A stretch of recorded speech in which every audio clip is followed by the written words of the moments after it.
Mom, help! Those words caught me off guard. Here was my daughter Stacy, wet from the rain at our doorstep. And there was Carl, my husband, who should have been home.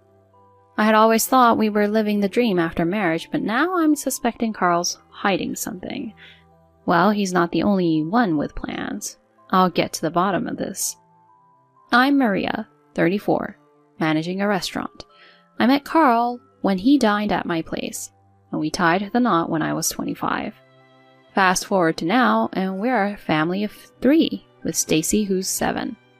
Carl's job at a major company treats us pretty well, from dinners out, vacations, to even buying a house once our daughter arrived. It seemed like we were living the good life. But that perception changed one particular day. My restaurant gig often means working weekends and holidays. Carl would step in, looking after Stacy and whipping up simple meals.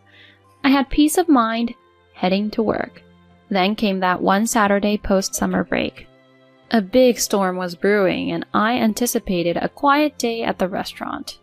With delays in public transport and few patrons showing up, I thought of my staff's safety and decided to wrap up early.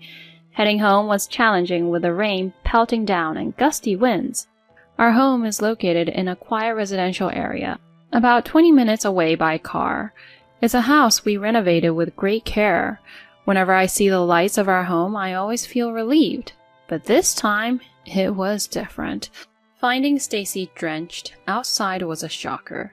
"Stacy!" When I shouted out to her, she looked up. "Mom, help!" I rushed to her, leaving behind my umbrella and bag. "What happened? Why are you out here?" She clung to me and said, "I went out the door and got locked out."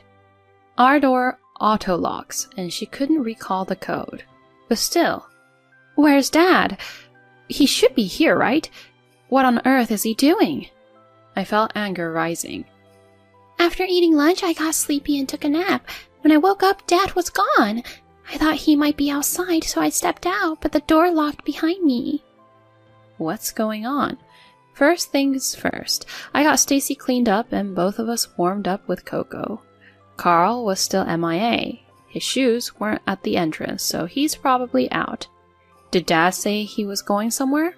"No, he didn't say anything. He was just gone when I woke up." This is taking too long for just a shopping trip. I called his cell. "Hello? What?"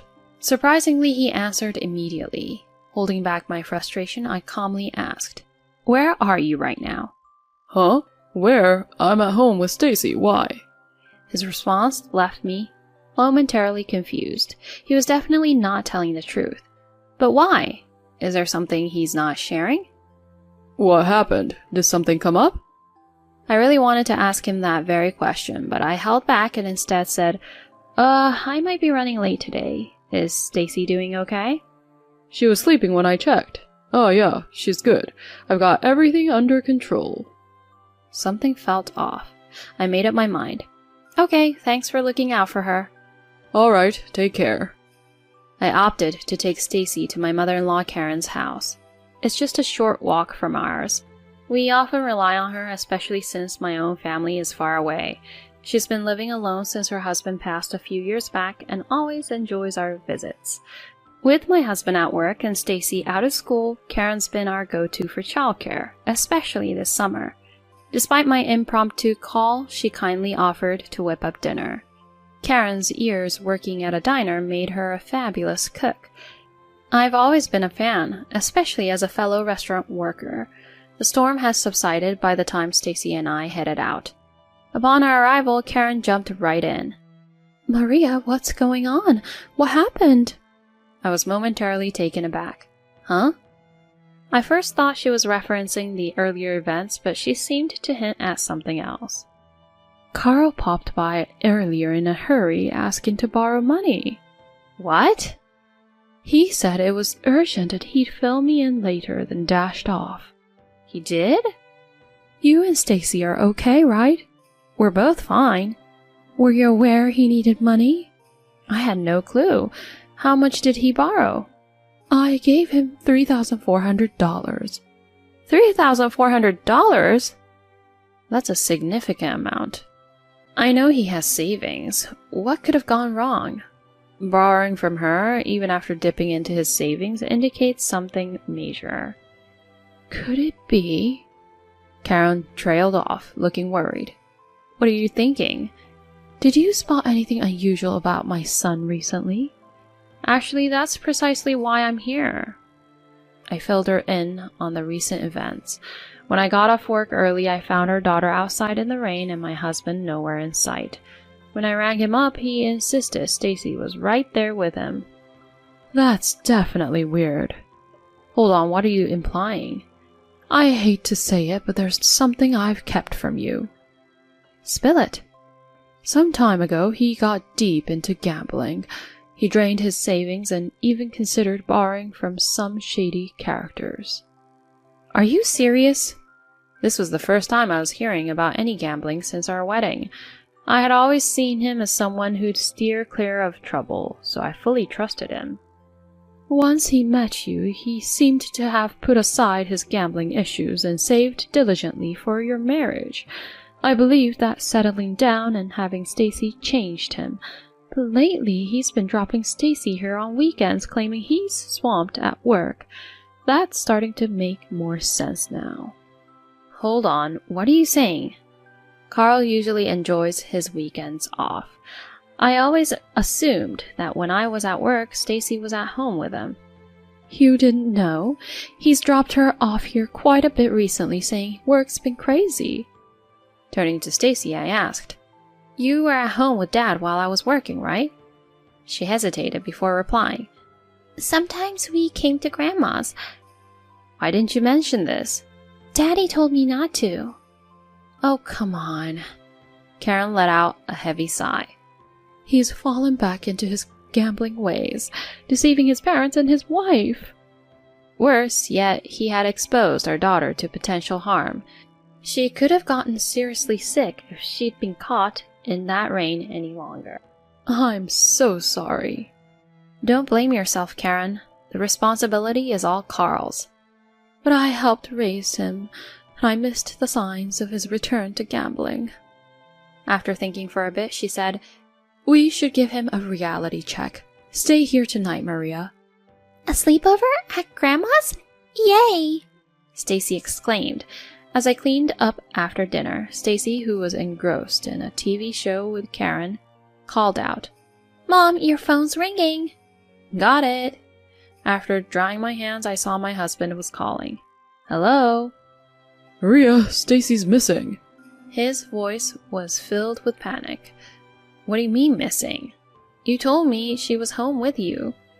I can't find her anywhere. What? Didn't you stay home? Weren't you with Stacy? She's just not here. But you were with her, right? She was napping and I just... He stuttered. Spit it out. What happened? What should I do? Did you leave her alone at the house? Not exactly, but... So you're freaking out because she's not there? She wouldn't go out on her own in that rain unless she woke up, freaked out, and realized you left her. He seemed taken aback. You left, didn't you? I just went to a nearby store. I wasn't sure when you'd get back, so I went to pick up some groceries. And that took hours? No, just 10, maybe 20 minutes. Are you aware of how long Stacy was waiting outside in the rain? What? She was stuck outside during the downpour. That could have ended horribly. Wait, what? His voice was incredibly loud. What are you talking about? I closed my restaurant early because of the storm. When I got home, you were gone and Stacy was drenched, huddled by the front door. I had no idea. How long ago do you think that was? Just head to the hospital now. Hospital? Is Stacy there? If she had gotten seriously ill, it would have been on you. I'm on my way, but can you lend me some money for a cab? Seriously? Don't you have that much on you? I lost my wallet. It was clear he was just spinning more lies. If you lost your wallet, you wouldn't have been able to get in the house. Your card key is always in there. I used the pin, but... You've always said you didn't want to bother with a pin. Ugh. Just own up to it. You were broke, right? I had some unexpected bills. What unexpected bills? I had to get some stuff. Where's the hospital? I gave him Karen's address and ended the call. I smirked, imagining his confused expression. He showed up quickly, out of breath.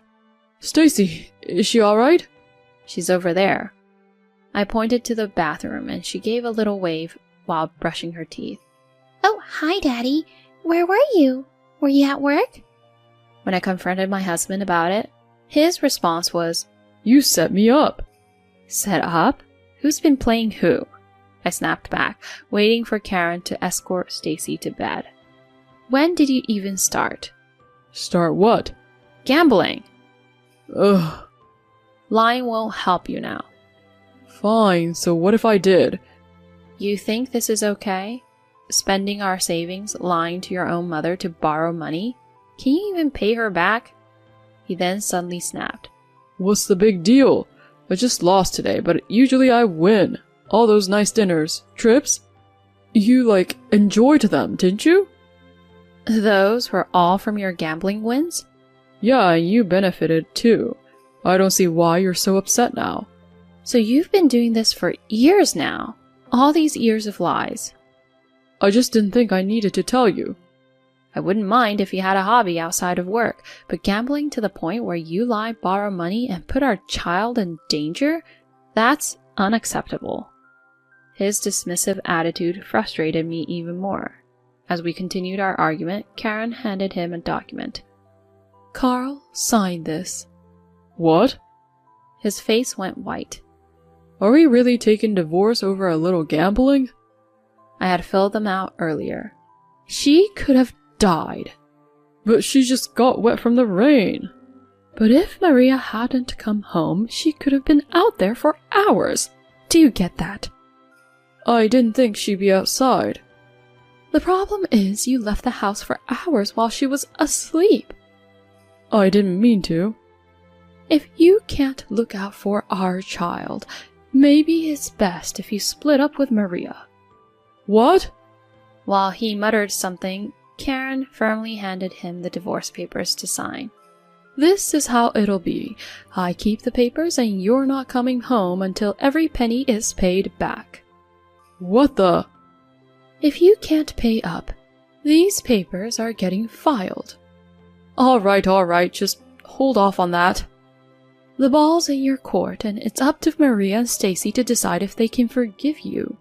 Having her support meant the world to me.